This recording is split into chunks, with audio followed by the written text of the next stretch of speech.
এই যে আব্দুল নায়কের কাছে যারা যে কয় টাকা দিছে, জিনিসপাতিগুলো কিনছি। এই যে আপনাদের জিনিসপাতি আমি দেখাচ্ছি। এই জিনিসপাতিগুলো মানে একটা সেলুনে কাজ করলে। আসসালামু আলাইকুম প্রিয় মুসলিম ভাই ও বোনেরা। আপনাদের সাথে একটা বিষয় শেয়ার করি। তো আমার যে নও-মুসলিম বিআই আছে, এই গুঠাইল ইসলামপুর বাড়ি। যে ওই নও-মুসলিম বিআই যখন আসলো আ চিকিৎসা হওয়ার জন্য ১ম বার আমার কাছে ময়মনসিং। তারপর ২য় বার যখন আসলো তখন মোটামুটি কিছু টাকা আমি আপনাদের কাছে চেয়েছিলাম। আপনারা আলহামদুলিল্লাহ দিছেন। আপনারা যে টাকা দিছেন, যাই যত দিছেন, আমি সব টাকা সেই নও-মুসলিম ভাইকে আমি দিয়া দিছি। তারপর আমার এক পরিচিত ভাই ছিল, আ আমাদের এলাকার পাশেই বাড়ি। ভাই আমাকে ৳১,০০০ দিয়েছিল। তো ওই ভাইয়ের কাছে আমি আরো কিছু টাকা চাইছিলাম যে, ভাই সেই নও-মুসলিম ভাই আমার সেলুনের কাজ করে, মানে চুল কাটে বারবার। তো আমি আ ওই ভাই যাতে করে কাজ করতে পারে, ওই জিনিসপাতি আপনি কিনে দিবেন। সব জিনিসপাতিগুলো আপনি কিনে দিবেন। তো ভাই বলছিল, "আচ্ছা ঠিক আছে আব্দুল্লাহ, তুমি আমাকে জানাইও।" তারপরে আমি জানাইছি যে, "ভাই আপনি এখন দেন।" কোরবানি ঈদের আগে যাওয়ার কথা ছিল আমার সেই নও-মুসলিম ভাইয়ের কাছে সেই জিনিসপাতিগুলো নিয়ে গিয়ে।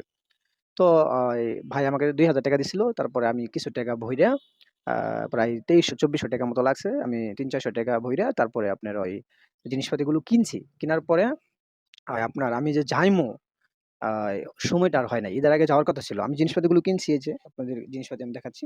এই জিনিসপাতিগুলো মানে একটা সেলুনে কাজ করলে সম্পূর্ণ জিনিসপাতি এখানে আছে। মানে সেলুনে কাজ করলে যা কিছু লাগে, যাবতীয় যা কিছু লাগে সবকিছু আ কিনা হয়ে গেছে এবং এখানে কিনা আছে, সবকিছু আছে। কোন কিছু তো আর কিনতে হবে না। তো যাই হোক, কোরবানি ঈদের আগে যাওয়ার কথা ছিল। তো আমি যেতে পারি নাই। আমার বউ অসুস্থ ছিল। তারপরে বেবি হবে। তো ওই হিসেবে আমি যেতে পারি নাই। তারপরে ঈদের পরেও যাওয়ার কথা ছিল। তারপরে ঈদের পরেও আমি যেতে পারি নাই। তো এখন ইনশাআল্লাহ নিয়ত করছি আমি এখন যাইবো। এখন আমার সময় আছে। তারপরেও সময় নাই।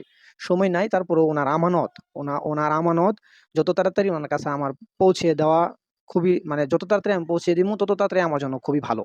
তো যাই হোক, উনার আমানত আমি পৌঁছে দিমু ইনশাআল্লাহ। তো ওই কালকে ইনশাআল্লাহ যেতে পারি। তো আপনার এই আমানতটা আ এই আমার কাছে এতদিন ছিল। তো খুবই কষ্ট লাগছে।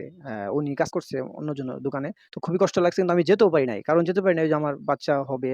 তারপর ছোট বাচ্চা কিভাবে থুয়ে আমি যাই। তো এভাবে কেটে গেল অনেকদিন। তো আরো অনেকদিন কেটে যাবে। তো ভাবতেছি, এজন্যই ভাবতেছি এরকম থাক, আমি একদিনের জন্য যাইয়া আ আমি দিয়ে থুইয়া আয়া পড়মু। সকালে যাবো, বিকালে ইনশাআল্লাহ চলে আসবো। আমার এরকম নিয়ত। কারণ ছোট বাচ্চা থুয়ে এখন মানে যাওয়াটা আমার জন্য ঠিক হচ্ছে না। কিন্তু তারপরেও উনার আমানত যেহেতু আমার কাছে, তো এইজন্যই আমি যেতে চাচ্ছি। তো যাই হোক, সবাই আমার জন্য দোয়া করবেন। আর পরবর্তীতে আপনাদেরকে আমি জানাবো, উনার বাড়িতে গেলে ইনশাআল্লাহ উনার কাছে আমি যখন জিনিসটা আমি দিব আমানতটা, তখন ইনশাআল্লাহ আপনাদেরকে আমি জানাবো। সবাই আমার জন্য দোয়া করবেন। আর